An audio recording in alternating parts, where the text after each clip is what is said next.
अस्सलाम वालेकुम रहमतुल्लाहि व बरकातहू। वालेकुम सलाम रहमतुल्लाह। ओ यार एड्डा पर्चा ना खोलो यार, एक दो सवाल कर गल खत्म। कितनी पहले तो आप मुझे बताओ आपकी तालीम क्या है, क्या करना चाह रहे हो आप? जी भाई, मैं ग्रेड 10 में पढ़ता हूँ। अच्छा, इसलिए मैं दीनी मुताला भी करता हूँ। मुताला किसी मदरसे में पढ़ रहे हैं? नहीं, मैं खुद ही अच्छा, तो इस तरह का सवाल है तो वो कर लें, बाकी सवाल तो आप क़यामत तक लिखते रहेंगे, वो खत्म ही नहीं होंगे। तो कोई नहीं है। अस्सलामु अलैकुम वरहमतुल्लाहि वबरकातुहू। छोटा मुफ्ती बच्चा वर्सेस इंजीनियर मोहम्मद अली मिर्ज़ा। तो एक छोटा बच्चा है जो मुफ्ती है और उन्होंने इंजीनियर मोहम्मद अली मिर्ज़ा से कुछ सवाल किए हैं। तो उसका जवाब जो है अली मिर्ज़ा ने जो बताया है कि इधर उधर की बातों पर ध्यान मत दें, कुरान पढ़ें और उसकी तफसीर पढ़ें, हदीस पढ़ें, पाँचों वक्त की नमाज़ पढ़ें और काफ़ी चीज़ें हैं जो उन्होंने बताई है। बाकी उनके जो भी सवालात जवाब हैं उनके जवाब भी दिए हैं और आप खुद भी सुन सकते हैं कि कितना सही जवाब है उनके तरफ से। और अल्लाह सबको हिदायत दे सही बात बोलने की, सही बात पहुंचाने की। आमीन सुम्मा आमीन। जो बाकी सवाल है ना, बच्चा अपनी तालीम के ऊपर तवज्जो दे, वही फायदेमंद चीज है। ये जो बारीकियां ना, इनको करने की जरूरत नहीं है। कुरान की तफसीर पढ़े, कुरान का तर्जुमा पढ़े, अपने अकायद की इस्लाह करें। सबसे पहले मुझे तो ये बताएं, आप फजर की नमाज मस्जिद में जमात से पढ़ रहे हैं? बस इसके ऊपर तवज्जो दें और सुन्नत अस्कार सुबह शाम के करें, तालीम के ऊपर तवज्जो दें। ये जो बाकी बारीकियां ना, इल्मी बहस हैं, ये इतनी ज्यादा है कि अगर 1000 साल आपकी जिंदगी और मेरी भी, हम एक दूसरे को जवाब देते हैं तो खत्म नहीं होंगे। इसलिए क्या कुरान में हर बात का जवाब दे दिया गया? नहीं, कुरान में डॉक्ट्रिन क्लियर की है। तो डॉक्ट्रिन वाला अगर कोई सवाल है ना, अगली बार फिर आ जाना, कोई मसला नहीं। चले चुके अब आप आ ही गए हैं तो आप छोटी छोटी बातें दो चार पूछ ले, तबरकन दिल रह जाना यार, हमारी बात है। अली भाई, मेरा सवाल ये है कि जो ये सही सनत के साथ जो मौजूद है कि उमर फरमाते हैं कि इस कुरान में से बहुत सा कुछ ज़ाया हो चुका है, इस कौल की क्या है? किधर मौजूद है? एक किताब फज़ाइल साहब है, शुरू के दौर में किसी आदमी ने लिखी है, उसने अपनी सही सनत रद्दी की टोकरी में फेंके इस बात को। चले आगे। ऐसी मुस्लिम में रवायत है कि तुमर फरूक के पास एक शख्स आता है और कहता है मुझे गुस्ल फ़र्ज हो गया, तो वो कहते हैं तुम नमाज ना पढ़ो। जी जी, ये हदीस मुस्लिम के अंदर मौजूद है और 2 दफा लाइव सेशन में मैं कह चुका हूं कि हजरत उमर ने गलत किया है। हम अम्मार बिन यासिर के साथ हैं, हजरत उमर की ये गलती है। इंसान थे ना, क्यों नहीं यार, इससे बड़ी गलती है उन्होंने जतमतों पर बंदी लगाई है। मेरी वीडियोस रिकॉर्ड है, इससे क्या हो गया यार? किसी बड़े बंदे से गलती होने का मतलब ये कैसे हो गया कि उसका मर्तबा खत्म हो गया? ठीक है, हजरत यूनुस अलैहिस्सलाम से जब गलती हुई है तो उनका मर्तबा तो नहीं खत्म हुआ, उल्टा उनकी 1.5 लाख की जो उम्मत थी उससे अज़ाब टल गया।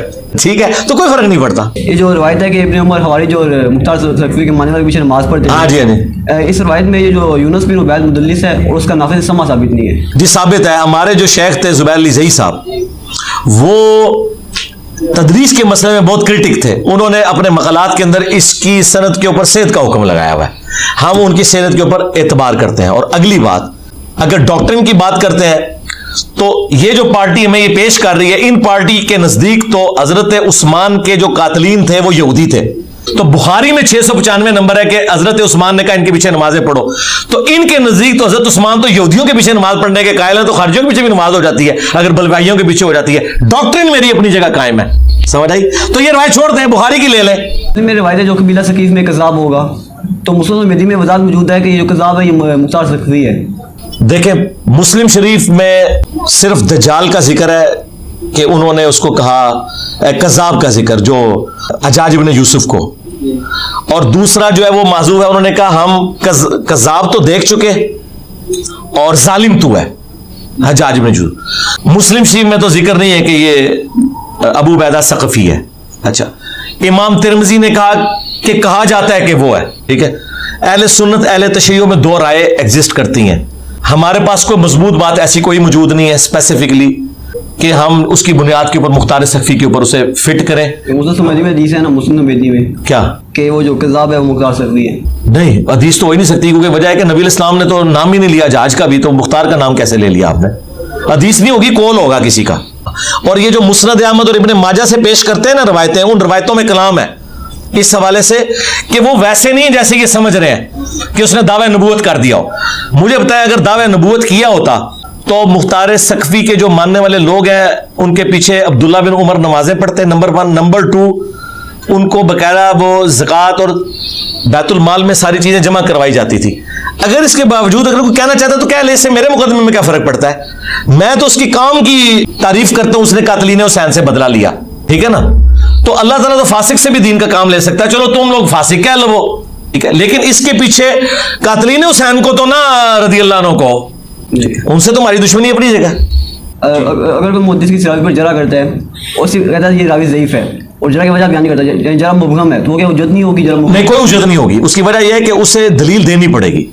और बाज़ औक़ात कोई अगर एक्सपर्ट कह रहा होता है ना तो उसके पास दलील होती है, ये जरूरी नहीं कि उसने आपसे दलील जिक्र करनी है। वो फिर जो एक्सपर्ट्स होते हैं ना वो किताबों से देखते हैं कि इसने किस दलील की बुनियाद पे कहा, वो कई उन्होंने लिखी भी होती हैं। सिर्फ जरा के बाद भी आप डिसाइड नहीं कर सकते जब तक आप उससे पूछ के वो दलील ना कर लें, और जरूरी भी नहीं होता किसी की जरा आप मान भी लें।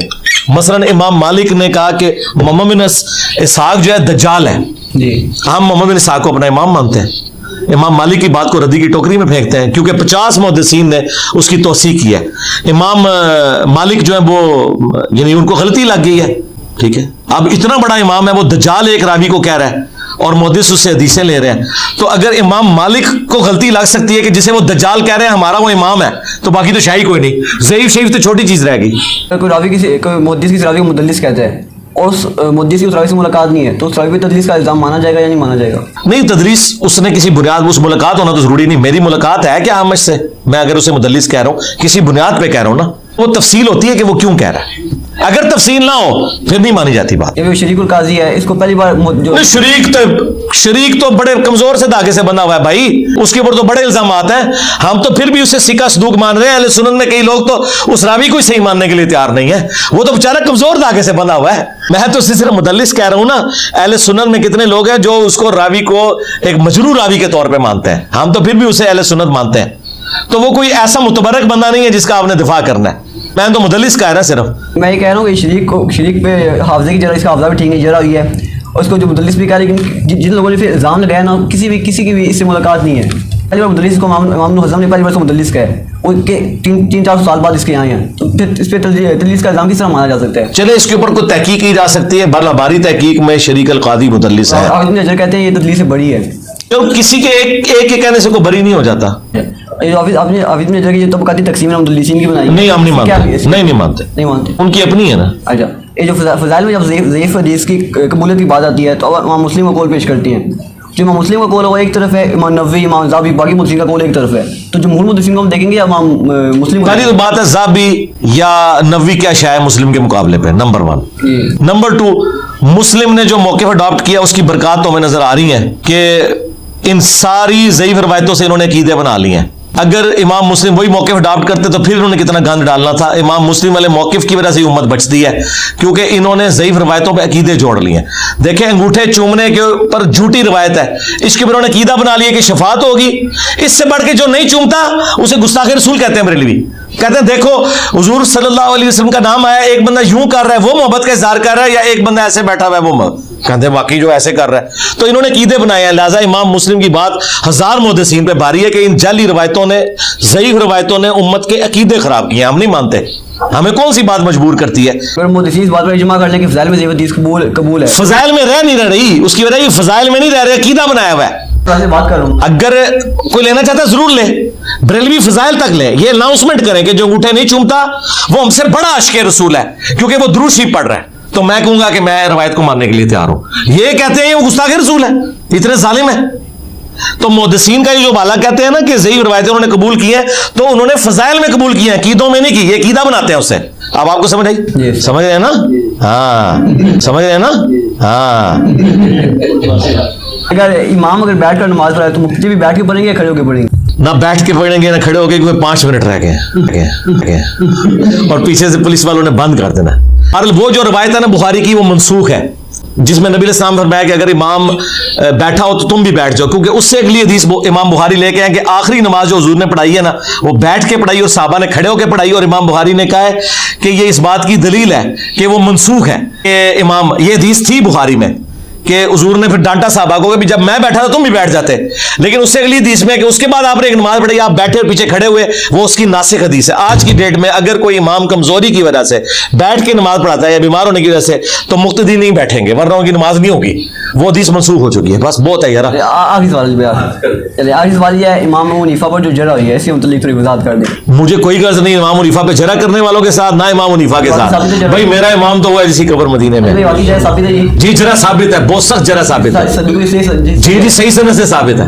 हाँ, और जो ये उनकी फजीलत भी बता रहे हैं ना कि जी इमाम मालिक कहते थे कि अबू हनीफा जो है वो अगर इस स्टून को कह दे सोने का तो साबित कर देगा, तो ये कहते हैं उनकी तारीफ की है। तारीफ नहीं की है उन्होंने, असल में ये कहा है कि भाई ये इतना है कि ये, यानी मैं अब कहना नहीं चाहता कि झूठ को भी सच साबित कर देगा, ये तारीफ नहीं की। ठीक है, लगा देना। और मुस्नद अहमद में अहमद बिन हंबल कहते थे अबू फलाना, ये मुस्नद अहमद के अंदर मौजूद है। हाँ, नाम भी नहीं से लेते पूरा।